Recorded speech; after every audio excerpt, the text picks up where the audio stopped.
Hey there, bibliophiles and those raising bibliophiles. Without ratings and warning labels, finding which books are appropriate and clean for your children to read is like navigating wild terrain without a map or a compass. I don't know about you, but I have been burned more than once handing a book that I thought was okay for my children to read, only to find out later that there were surprises. I'm a fellow mom, educator, reading specialist, and literary enthusiast trying to find great books for my children and yours to read. If you're looking for real reviews from a mom with a biblical worldview, then welcome, and I hope you enjoy this week's book review. This week's book review is It Started With Goodbye by Christina June, and this is a young adult realistic fiction novel with a twist on the Cinderella-inspired trope. Told from the first-person point of view, Tatum Elsia is essentially on house arrest for the summer due to an unfortunate incident toward the end of her sophomore year of school. So I originally came across this book as I was trying to find appropriate YA, realistic romance-ish stories for my niece. And so this one sort of popped up as a suggestion, so I thought I would take a look, and I'm really glad that I did. But before I get too far in the review, I want to read a little bit of the first chapter to you just to give you a sort of taste of the writing style and how the story opens. Tatum. They have your license plate on camera. This is as good as it's going to get, Mr. Alves stood at the head of the table in the plush conference room. I stared blankly at him, still trying to process what he was saying. My head was spinning, and it sounded like he was speaking Greek while his cheeks were stuffed full of mashed potatoes. My stepmother Beline poked my shin with the toe of her pointy pump. Tatum Elsia, Mr. Alves is trying to help you. I yelped, even though it didn't hurt. You didn't need to kick me, I said loudly, making sure my dad, Mr. Alves, and the people in the next office overheard me. Tatum, my dad warned, putting a hand on my shoulder. Tom, could you please run through the deal again? Tatum, you need to listen. This is your future. Yes, sir, I said, eyes down, guilted. The temperature in the room seemed to increase with each second that ticked by on the wall clock. I wiped my palms on my skirt. Mr. Alves cleared his throat. Right. Here we go again. He looked at me over his glasses. You're expected to confirm the figures seen in the security camera at 4:37 p.m. on June 9th exiting Mason's department store. He pushed his glasses back up on his nose and glanced down at the paper in his hand. Ashlyn Zanotti and Chase Macy. Is that correct? Correct, I said, and checked out my reflection in the table's polished surface. This was torture. The official charge for both is grand larceny because the total amount stolen exceeds $200. Normally in Virginia, you would be charged with the same felony since you were the driver. However, as you have no record, you're issuing this statement, and there was no merchandise found on your person or in your car, the Commonwealth Attorney has agreed to reduce it to a misdemeanor instead. Thank goodness for small favors, Beline said. This is still going to affect your college application, you know. I was reading on the Focused Parent blog about the impact of criminal charges. You'll have to disclose it, Tatum. It was so typical of her to bring up that ridiculous blog. Just because the author was an expert and was on TV all the time did not make him the authority on life. If I'd had the power to take away her voice temporarily, like in The Little Mermaid, I might have used it. I bit the inside of my cheek instead. The silver lining is that we can petition to have your record expunged, Mr. Alves offered me a sad smile, while Beline exhaled the biggest sigh of relief the world had ever heard. That's good, I said quietly to the table. At least this snafu wouldn't follow me forever. Mr. Alves continued, Mr. Macy, age 19, will obviously be charged as an adult. Had I heard that right? I picked up my head. Mr. Alves, did you say 19? Yes, he said, his glasses sliding lower on his nose. Why? My eyes grew wide. He told her he was 17. Beline's hair rustled against her blouse as she shook her head, no doubt with disappointment over the ineptitude of teenagers, especially that of my best friend Ashlyn. It seems that Mr. Macy did more than falsify his age. He also chose not to disclose his long list of previous offenses. Mr. Alves flipped through the pages in his hand. Vandalism, assault, petty theft, and it goes on and on.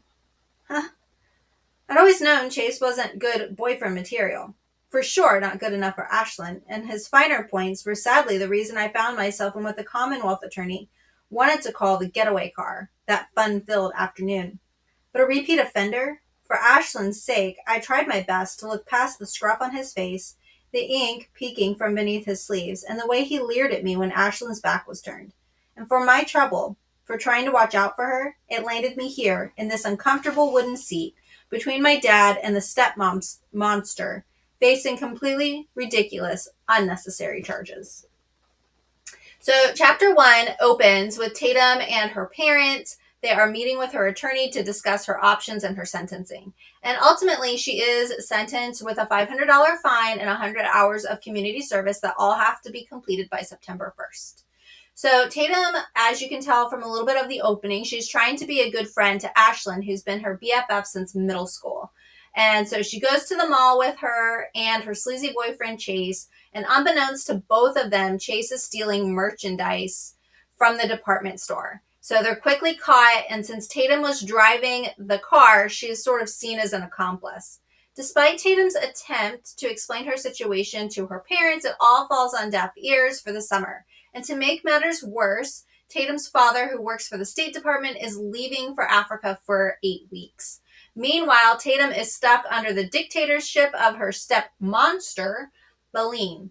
Tatum also has a stepsister that she refers to as an ice princess who attends a prestigious high school and is also enrolled in a prestigious summer dance program.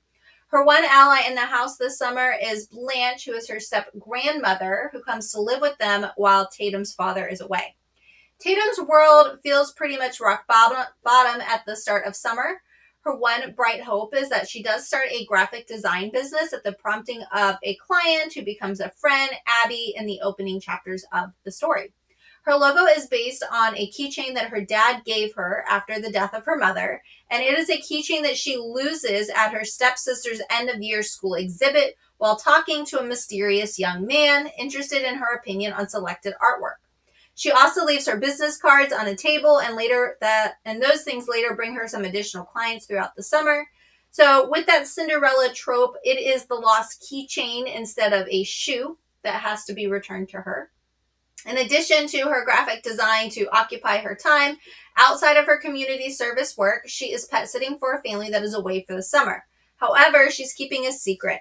Her stepmother actually thinks that she's babysitting the young girls of this family that she typically babysits for, but their summer is a little bit unusual as they are taking an extended stay at a beach, and so Tatum is actually going to take care of their animals. Tatum is hesitant to tell the truth to her stepmother because it's really her only one reprieve outside of the oppressive environment that her stepmother has sort of instituted at home. As far as her community service endeavors go, she is helping to remove invasive plants with the local park authority. And this was her choice. So she chose something that was outside, something that's definitely very difficult.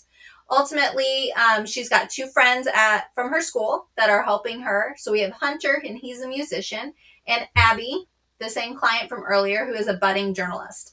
As the readers find out early on, Abby is smitten with Hunter, and her goal this summer is to spend as much time with him as possible. All their time together does bring them together by the end of the story at the music festival. And Tatum does create the promotional material for this music festival. And Abby, meanwhile, is writing a feature story on the band that she plans to publish at the start of the upcoming school year. Of course, the 2 of them end up together by the end of the story. In the midst of all of this, Tatum is learning and growing as a character. Blanche, the visiting step-grandmother, is really her fairy godmother in the story, and she gives Tatum advice and insight, and she's the one person who really listens to her and what it is that she has to say, but she also offers perspective and insight. This grandmother also gives her a special dress and some pampering for the upcoming music festival. While conducting her graphic design business, Tatum takes on her stepsister Tilly as a client, and this is unbeknownst to Tilly at the time when she reaches out to Tatum through her business email. And through this relationship, it actually starts to thaw the ice and closes the distance between the 2 of them as they're able to actually come together and behave more like sisters. In addition to her growing relationship with Tilly, there is a mysterious young musician, SK, who is emailing Tatum as she works on making a website for his college application process. By the end of the story, the readers will learn that SK is the mysterious boy that she met back at the beginning of the story. And there is, of course, a budding romance through their email exchange and when they finally meet at the music festival. He is literally her Prince Charming. The story ends coming full circle with her father's return. She's able to reconcile with her father. She reconciles with her friend Ashlyn, who has been distant all summer, and ultimately a reconciliation with her stepmother, as they both express their part in the failed relationship thus far. And the story ends with a happy note that's full of hope that things are going to change and get better.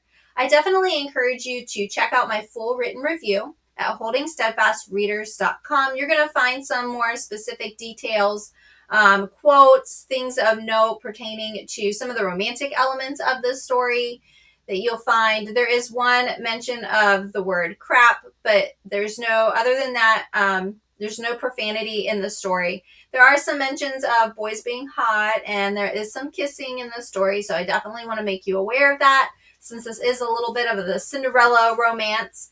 And take time to look at that review, see some of those things. One of the things I really did like that as SK comes around towards the end of the story and the building and budding of this relationship is he truly is like a Prince Charming. He's a gentleman in all regards of that. But definitely check out my review to make sure that this is appropriate for your daughter to read. As this is a young adult fiction, typically it is sort of shown or recommended as ages 13 to 18. Considering that these characters are finishing their sophomore year, going into their junior year, I would definitely put this more maybe about 15 and up.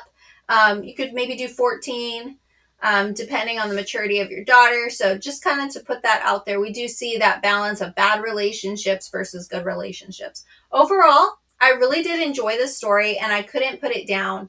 It's definitely a story that I know that my niece is going to enjoy. It's a clean YA romance, realistic fiction novel. The characters are engaging, and I can definitely see teen girls really enjoying this story who like that genre. The romantic elements are not too much or inappropriate. As I said there's really no profanity other than that one mention of the word crap. Additionally, the story has good themes. There are good themes about responsibility, considering situations from other people's perspectives. There are strong parental influences who are trying to guide their children rightly.